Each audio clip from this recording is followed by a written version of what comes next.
Hi, welcome to AI Uncovered. I'm your host, Tim Martin, and also the leader of product at EasyOp, a company creating AI software. In this podcast, I'm going to search to learn everything about AI, the market, the tech, and some real-world applications.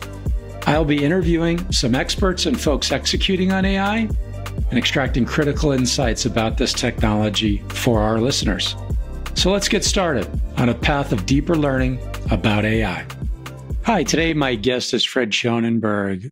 Fred's the founder of VentureFuel, and VentureFuel is a company that's created an innovation framework bridging VC investment, angel investment with the startup ecosystem and tying that to enterprise to deliver tangible technology solutions driving growth. In his role at VentureFuel, Fred has worked with over 100 companies, the likes of General Mills and Netflix. He's also a frequent speaker at industry events such as South by Southwest, AdTech, and Advertising Week, and has been published in broad media publications, including the Huffington Post, Creator Magazine, and Adweek. Hi, Fred. Welcome to the podcast. Hey, Tim. Thanks so much for having me on. Yeah, super excited on digging into generative AI and kind of the enterprise space. Before we get started, though, could you talk a little bit about VentureFuel and what you're up to there? Yeah, so I launched VentureFuel 10 years ago, actually 2 weeks ago. We had our 10-year anniversary. The whole reason for it was helping large organizations commercialize innovation. So large enterprise companies are trying to move fast, keep up with the accelerated world we're in. We believe the way for them to do that is through startup collaboration. So the idea is finding the best new technologies, the best new startups that can solve real world problems that these large organizations are facing. And by doing that, it helps both parties grow. Obviously, on the startup side, getting to work with a blue chip Fortune 500 in a paid commercial deal can be game-changing, both from their cap table and valuation, but also reasons to believe to other large enterprises. So it's a real way to accelerate scale. And on the larger enterprise side, right, they're trying to keep up with everything that's happening, the accelerated change. They're looking for competitive advantage versus their near competitors, as well as to future-proof their business. So it's a really cool win-win, but that's where we sit. It's the sort of intersection between large organizations and startups, and obviously VCs come into that world too, but it's a fun place to live. Yeah, that sounds like a super exciting intersection. So what do you see as driving the surge in enterprise investment and Gen AI? And you're involved with lots of enterprises and industry sectors. Who do you think's leading out there? I think the surge is, we've been at this for 10 years, right? So there's always these hype cycles that happen, right? So before Gen AI, you had the metaverse. Before that, the blockchain, before that, on and on and on, right? XR, VR, AR, they all kind of take a turn. What's really interesting here is that you've got that sort of excitement about what's next with Gen AI, except it's actually tied into efficiencies, like tangible growth. Like large organizations can do more faster, less expensively, depending on the tool you're talking about. It can be a co-pilot to existing staff augmentation. So it has this sort of shiny next new vibe that a lot of those trend cycles have, but it has an underpinning of actual business implications, both near and long term.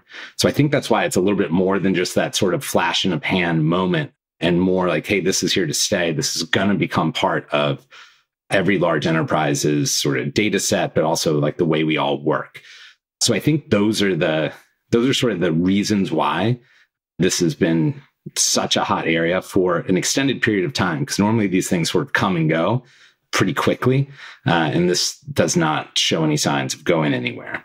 In terms of who's leading in the space, there's a lot of people doing a lot of really interesting things. I'm a little biased, but I think Comcast, NBC Universal is really out there pushing this. We ran 2 accelerators with them. We operated 2 accelerators with their Lift Labs team last year. One was themed on generative AI, and the second was themed on enterprise AI, and both of which were extremely successful, doing commercial deals with multiple business units within the Comcast NBC Universal sort of silo, or not silo, but umbrella of companies.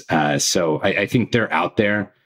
They're really thinking about this as a long-term business solution and opportunity. So they would be the first people to come to mind. Yeah, that sounds great. So can you dig in a little bit on what are the applications with Gen AI that are interesting to these guys? What's going to make a difference? Yeah, I think each enterprise is slightly different, right? So Comcast, because it's publicly facing, I can talk a little bit more about.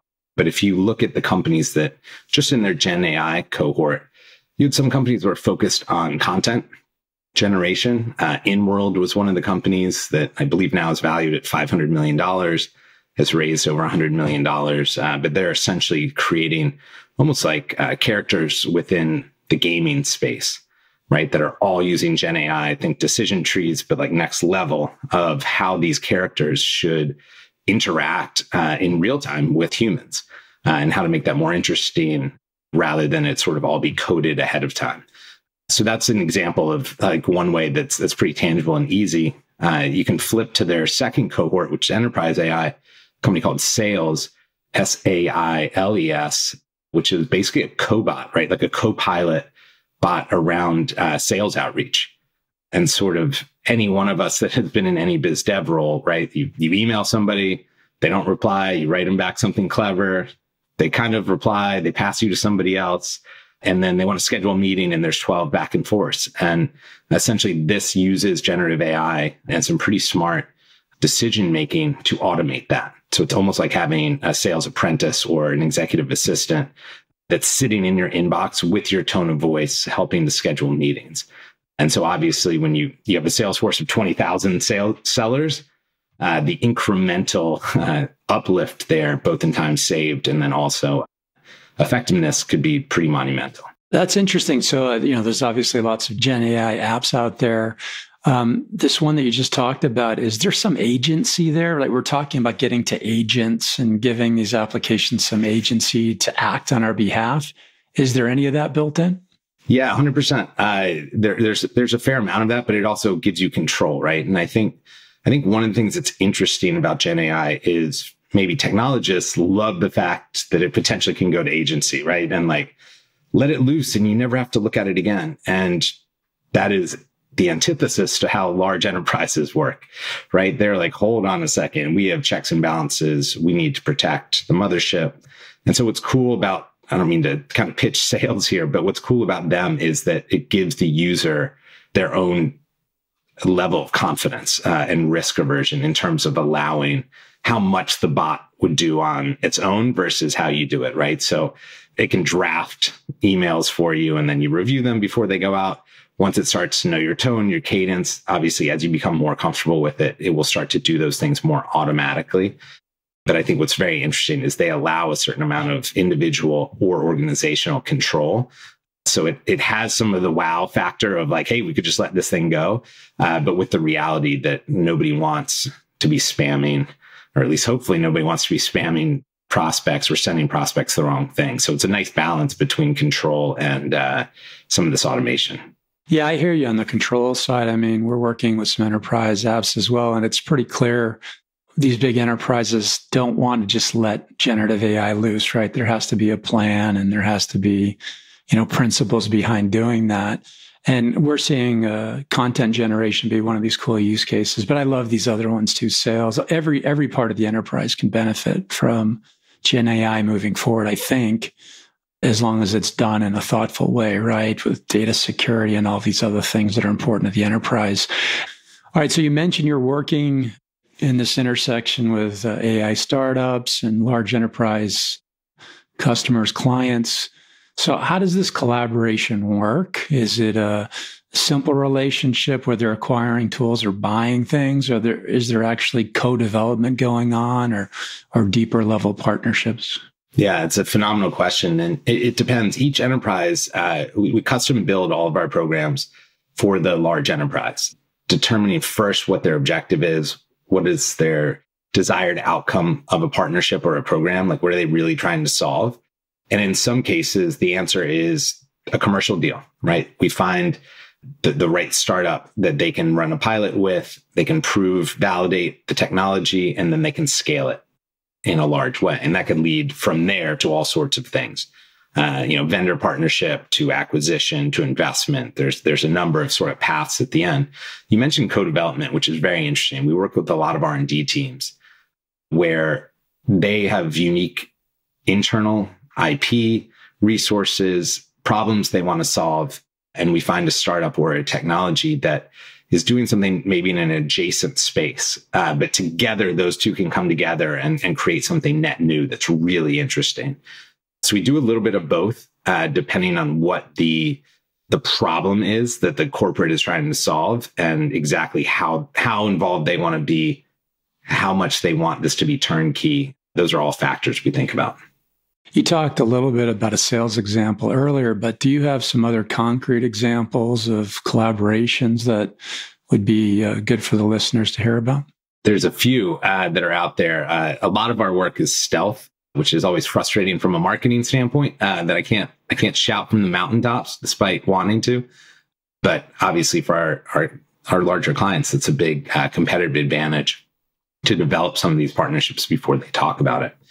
I think that, one of the advantages of the Comcast program is very public. And so we're able to kind of talk through a bunch of those. The startup that jumps to mind immediately when you ask the question is called Monterey.ai. And essentially what they're doing is using AI to mine customer feedback, product development feedback. So if you can think back in the day, you would sort of ask consumers what they like about the UX, or you would ask questions on, what do you think of the packaging? What do you think of the flavor? You think marketing, right? You can do A/B testing and go out there. And it was very sort of siloed, right? There was different groups that would do a little bit of this, a little bit of that. And what Monterey is able to do is sort of look at your data sets, what information you're getting back, whether that's from social media, whether that's, FAQs or customer feedback or chatbots you have internally, and making sense of all that so that internal people that maybe don't have coding backgrounds can ask simple language questions, right? Hey, what do they think of the color? Or what do they think of this? And it mines that data and gives it back in a way that is easy to digest. So that is one that comes to mind immediately. By the way, that seems like a hot space to me. I've seen a few startups in that area with design and productization and getting feedback from kind of lots of sources and bringing that in. So that's super interesting. Do you have any other examples? Oh, yeah. I mean, there's one, you mentioned content creation. There's a company called Unique. And essentially their idea is virtual humans, which is not necessarily new. But what's very impressive about this is the idea of chatbots, right? Which are certainly been around for quite a while. But if you're actually talking to a human being, you see their body language, how their face moves, their sensitivity, their empathy, all those things is why, you have salespeople and customer service representatives. What Unique is able to do is build out a virtual version of that is, aligned with your brand, but has that empathy and sympathy built in. So instead of just firing questions off to a chatbot, which feels very inhuman and, almost like the old school days where you're, calling and asking movie phone what's playing at the theater. There's something nice about having a virtual human or an avatar talk to you in a way that represents the brand and isn't clunky. We've all seen examples of stuff like this at like CES, where it's a little bit of a, it's very clear what you're talking to, and it doesn't give any feelings of empathy or humanness. But this is a way that really can help that sort of bedside manner for a chatbot, which I think is pretty cool. So kind of make the experience a little bit more human as opposed to a robotic engagement. Yeah, you got it. And the other one that I wanted to mention was called Clean Lab. Clean Lab came out of MIT. They also were in the Comcast accelerator, but they essentially use AI to find and fix issues in large data sets, whether that is image, text, etc. But boy, that is a monster opportunity on the enterprise side, is to kind of take data sets, find those issues, fix them automatically in an automated fashion. Is just a huge unlock when you think of the number of people that are going through and trying to fix code and things like that. Yeah, our team uses very large data sets a lot. And I agree with you. We're just scratching the surface there on GenAI and using large language models to help with that. I think that's a super exciting area. If you look forward, right? So we've seen in 2023 this rapid pace of development, right? And lots of innovation around Gen AI. So we're in 2024. Do you feel like everything's going to continue at that same pace? Do you think this is the year of maybe the beginning of significant ROI? I mean, where do you see things landing? If last year was sort of the excitement, hype, lots of investment, this year, I think you're going to see some of that money funneling to slightly more proven models. I think that there's a little bit of the excitement has come down now. We're in reality land. And so it's solid business cases of how this is going to work, proven customers, and that success. But I think that generative AI is still going to be a huge driver. Obviously, AI is like the bright spot of the venture capital world, and Gen AI, the star within that bright spot. I don't see that changing this year. I think it may be some of the valuations may come down slightly. But that said, this is one of those spaces where there is a real competitive advantage to getting bigger, getting faster, more compute power, all those types of things. So I don't see that going away. And the opportunity is so big that it is very VC built. So I don't think it's going to slow down. It just might temper slightly. Yeah, well, we've seen a lot of investment in large models, right? Foundational models for sure, which leads me to a question about, there's a lot of Gen AI startups out there, right? And all of these guys aren't funded at the same level as these foundational model companies. And so where do you see these smaller startups landing? What does the strategy need to be? How do they need to innovate to kind of help build a little bit of a moat around themselves and be successful long term?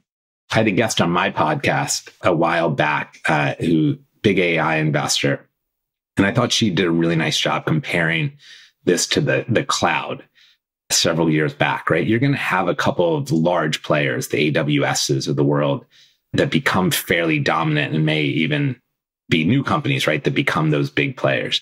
But then you're going to have like this layer that lives on top of those, right? So if you think of like Salesforce, right, which obviously is a behemoth company, but started off very nascent and niche.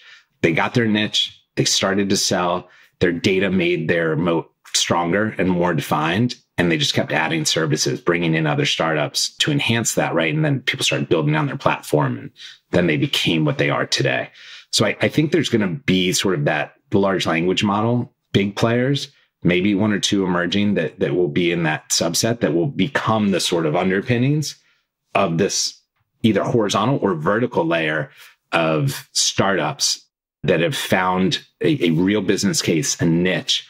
And as they start to prove out those models, I think that's how they get their moat, right? So I'll use the Salesforce example of, once you're on Salesforce, it's real sticky. It's hard to leave to go to HubSpot or whoever their competitors are, right?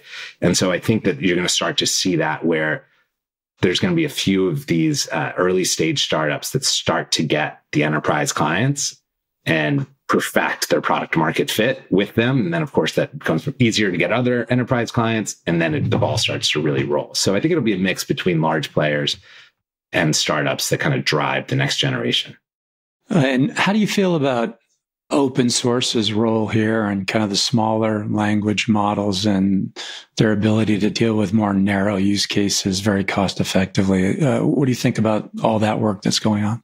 Yeah, I think it's awesome. I mean, I'm all for whatever lowers the bar for innovation and enables people to come up with new solutions quickly, right? And as they start to scale, you can always move those over to other larger players should you choose to do so, but not to kind of go down the CRM role too much. I mentioned HubSpot and Salesforce, but I remember when we first launched VentureFuel, I didn't want to pay for those two, right? And I found a niche company called Pipedrive.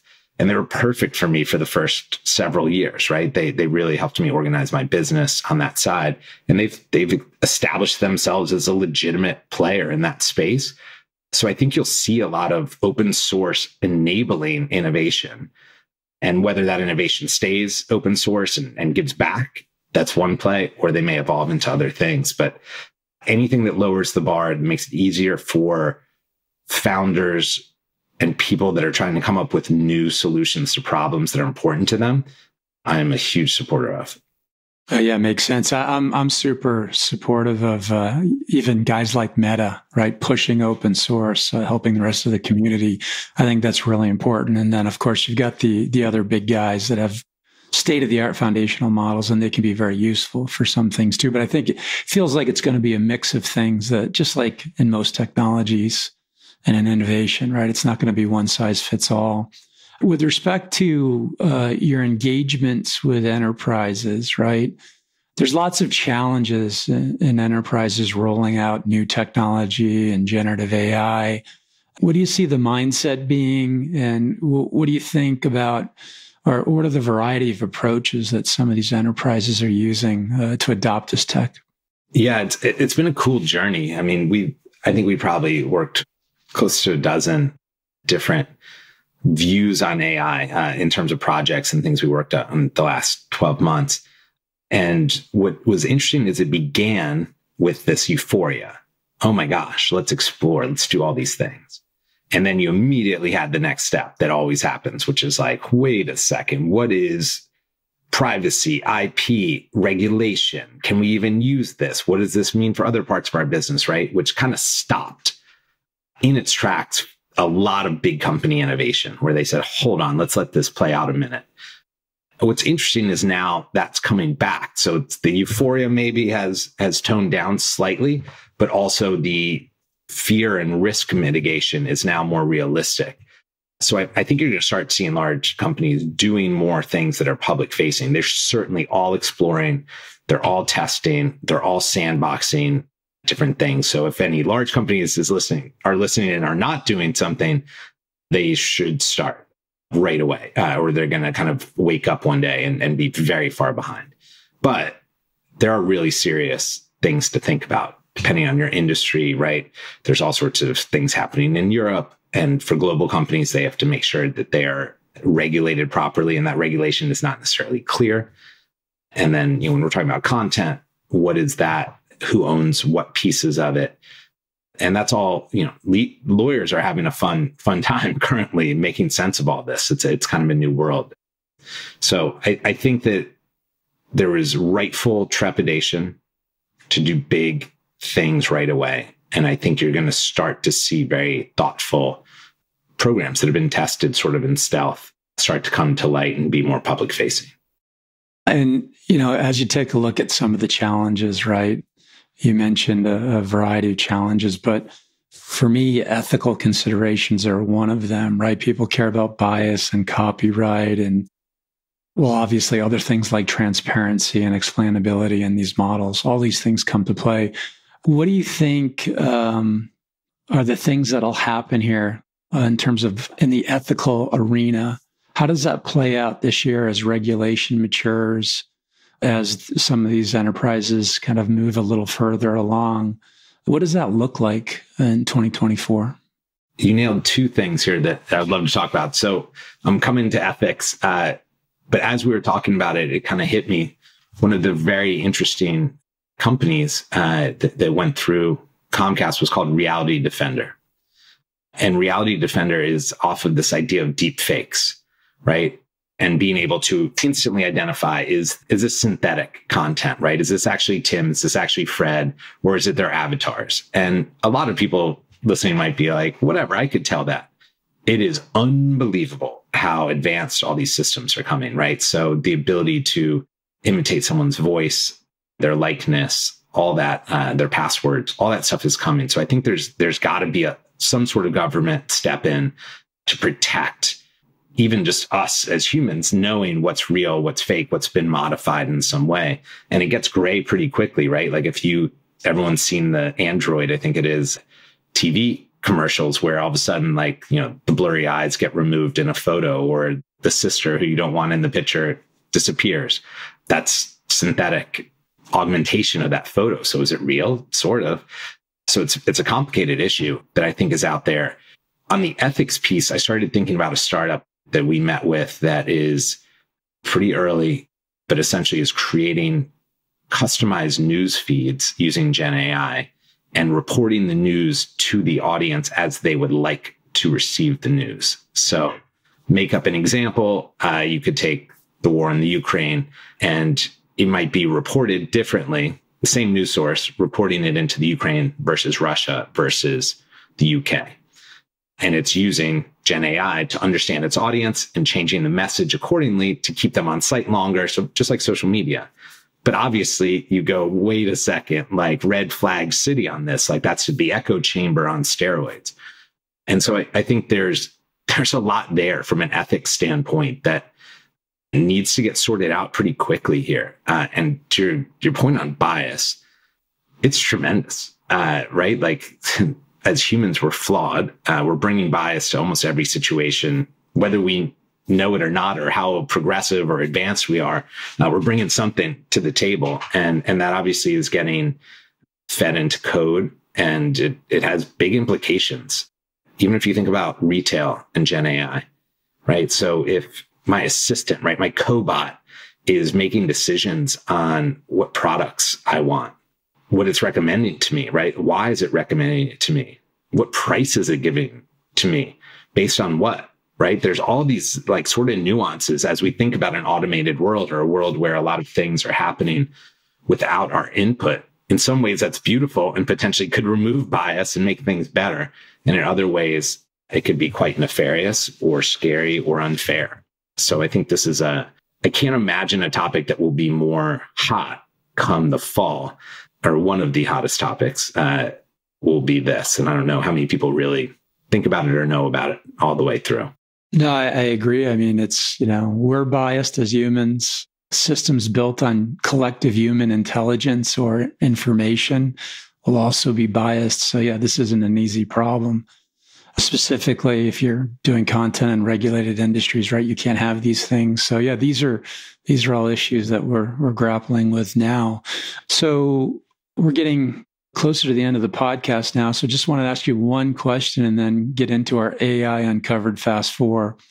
So give me one bold prediction about the future and the impact of it on business and society.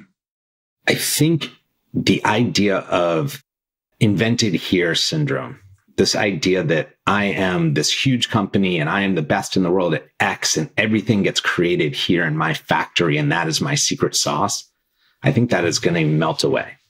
I think it is going to be a world of collaboration. I think these tools are so dynamic that it enables innovators anywhere with an idea to spin up companies quickly without a lot of cost and create very unique solutions. And I think what's going to start to happen is that a willingness to collaborate across big companies, small companies, geographies is going to even accelerate innovation more. And the people that are still within their own four walls, I think are going to find themselves really far behind. So I think even though the pace of change feels really intense right now, I think there's going to be a seismic acceleration of that. And the winners are going to be the ones that kind of leave their egos at the door and recognize that collaboration is a way to really move forward quickly.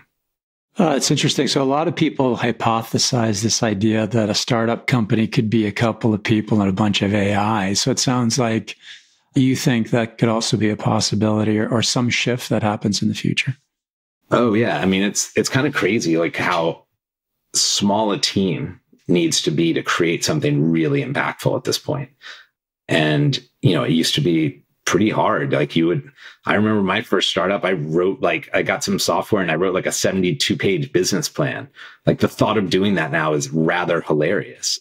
I could do it in 2 minutes with Gen AI tools I've seen that will basically take your idea, market source it, like find who are the competitors in the space, what businesses are there, write your business plan for you, do a lean startup canvas for you, create a website off of that, all in like 15 minutes for like basically no money. I've actually done that just for fun on ChatGPT, and it's pretty good, right? It's not everything you want it to be, but it's pretty fast and pretty good. I think one of the things right now with where everything is it's 70% of what you would do yourself, but it's like 800% faster or whatever the math is on that side. So it doesn't get you all the way to what you want, but boy, it gets you like pretty darn close to where you could launch a company in an afternoon and then iterate and tweak it and work on it and, be out the door, right? And then you bring in a couple of folks that can help you on different pieces of it. And so, yeah, I think I think you're going to see more startups get big faster. I think there's a huge opportunity for solving problems here. And I think what the startups always, it's getting cheaper to spin it up, but it's getting really hard to be successful, really hard to scale. A, because there's so many more options, right? There's a lot of noise. But then also there's this moment of like, okay, well, how do you make the jump from your loyal enthusiasts, right? That jump, the early adopters, sort of crossing the chasm, not to go back to like classic innovation books, but like that chasm is getting really big and really hard. And so there's still that challenge of the jump. And I actually think the gondola over the chasm is working with a large corporation. And I think for a corporation, it's reinventing itself by becoming that gondola and being able to work with those startups to future-proof their business. So when you say that, something came to mind around data, right? So if you take a look at AI, obviously having data is part of a kind of a moat that you can build for yourself, right? If you have this great data set in a specific domain, do you see that lack of data holding startups back? Or do you see them like collaborating with enterprise to get access to data so they can build these great solutions in conjunction with them or collaborating with them? Yeah, it clearly depends on the use case and industry and things like that. But like if you think of like, I don't know, I'll make it up, like a Coca-Cola, actually most of their data, their customer data is with Target or Walmart, right? Like they're not actually selling like first party data. Now they've been on a hunt to change that through a lot of different creative ways, as is every CPG out there. So I think there's an example where the big company doesn't actually maybe have the data you think they have. Now they have it in different places. Boy, if they have it, they know how valuable it is and they're very protective of it. So it's very rare for a startup to get access to real proprietary data. So I think that's something to know. But if the value is there for both parties, for sure, they're willing to do it. And I think data can be a moat. I think that there's a lot of ways to get data. There's a lot of really interesting companies to help you get data or do digital twins and things like that. So I don't think it's a prerequisite to success, but there's certainly tremendous value if you have it or know how to get it. Yeah, I see that for sure. And, I think... or how to make sense of it. Sorry to interrupt you too, but or make sense of it. There are companies that have just oceans of this stuff, right? Like think of all the IoT sensors all over the place. And then it's like, well, where does that all go? And can generative AI take that and turn it into something you can make actual business moves off of? Yeah, you're right. Lots of data, lots of unstructured data. And you need a data strategy to kind of extract the value in that stuff, which is super important. Okay, so any last words or recommendations for startups in the Gen AI space and collaboration with enterprise? Yeah, I mean, I think part of it is figure out what problem you're solving for who, right? I always talk about, anytime I talk to a founder, I'm like, there are painkillers and there are vitamins. And man, if you have a vitamin business, I hope you're an awesome salesperson. Find the pain point. Because when there's a pain point, there's urgency, there's budget, there's intent, there's all the things that make things go faster. If it's a nice to have, even if you get in the door, right, you're going to be fighting and clawing for the next cycle, the next year budget. So really trying to identify what the pain point is that you solve, why you solve it uniquely and better than whatever the existing solution is. And if you get that part right, you've got a really special business and opportunity. And that's what corporates are always open to and looking to solve. Agreed. Great advice. So we're going to jump into the AI Uncovered Fast Four. So do you have a favorite book on AI? I actually just read a book. It's by a gentleman named Mike Pell, who runs the Microsoft Garage. It's called Visualizing Business. And it's the idea that there is all this data happening. And for the first time, because we can make sense of it all, we can actually look at the world in 4D, look at business in 4D, right? So actually running simulations of if I do this, what happens? And in the past, it's been done in Excel, it's been done in PowerPoint, but it doesn't, we all look at it and we bring our own bias to it, right? Like, can you actually visualize it? Can you run simulations? I think it's a pretty interesting idea to kind of play out of this world of are we going to move away from spreadsheets at some point? And obviously, as I read it, all I could think about was all the the new Apple Vision stuff and Meta's play in the metaverse, and like this idea you can actually start to imagine a world where we can look at data coming in and making business decisions in a more visual way rather than just number crunching. Okay. And how about your favorite movie that includes some form of AI? Man, I'm going to go TV show Westworld. I will say it was one of my favorite promotions I've ever seen. I think it was TechCrunch. It was some sort of startup conference that I went to, and they had like a fake, looked like a travel company. And it was basically the Westworld like set, right? And they were signing people up to go on this VR experience. And it was all just a facade for that show. And I remember thinking it was like one of the most clever promotional things I've ever seen. And then I watched the show, and it was one of those that, you know, there's Black Mirror, there's a bunch of these things, but you start playing it out and you start to think about the ethical implications of this idea of worlds without repercussions and things like that. So that was one that's a little old at this point, but I found it very thought-provoking. Yeah, I love that one as well. You seem to be pretty involved in AI applications. Does one application stand out for you in terms of its change on your life, whether it's efficiency or just making your job easier on a daily basis? Yeah, I mean, I'm sure many guests have done the Chat GPT example. I certainly use that. The moment that it was brought to my attention actually was my team. We did an internal AI sort of exploration, and they took my podcast and they basically flipped it as if I was the guest, and they had AI write the questions in my voice. And it was awesome. It was better than some of the questions I was writing. And that was sort of a moment of like, oh, okay. So I certainly use that a fair amount on a daily basis. You know, one that I would bring up as a wow factor for me was charisma.ai. And they essentially, similar to Unique that I mentioned or InWorld that I mentioned, they can kind of create interactive narratives, right? So they can take an IP of some sort and allow you to interact with it.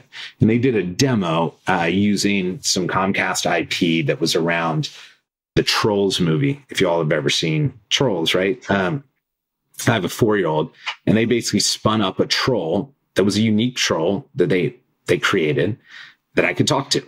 And I videoed myself talking to this troll. And I basically said, hey, can you say hi to my son? And he asked my son's name. I said it.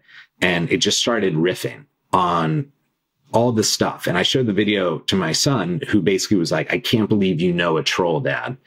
And it was like, it was so real. It was so cool. It was so smart. And it was real time. It was like I was just talking to it. And it was sort of like a beta test that they did. It was not public at all. It was just sort of like showing what the technology was capable of.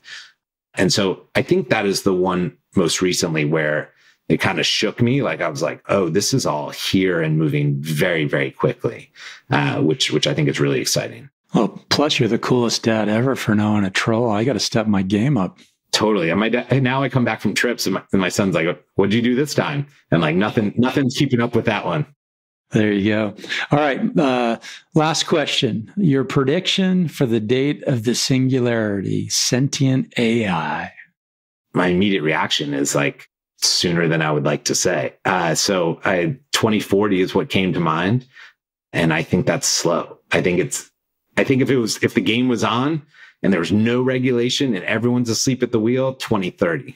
But I hope there's some slowing down and maybe some caution here that bumps it out to 2040. Perfect. Well, Fred, thanks so much for your time today on the podcast. And I look forward to your continued success in the Gen AI and enterprise space. Well, thank you. It was great to have you. I appreciate all the great questions. And thanks for all the great work that you're doing. Many thanks for Fred joining the podcast today. It's always great to talk about generative AI, and in this case, talking about generative AI and the intersection between venture capital, startups, and enterprise. Hope you enjoyed the podcast and look forward to catching our listeners next time.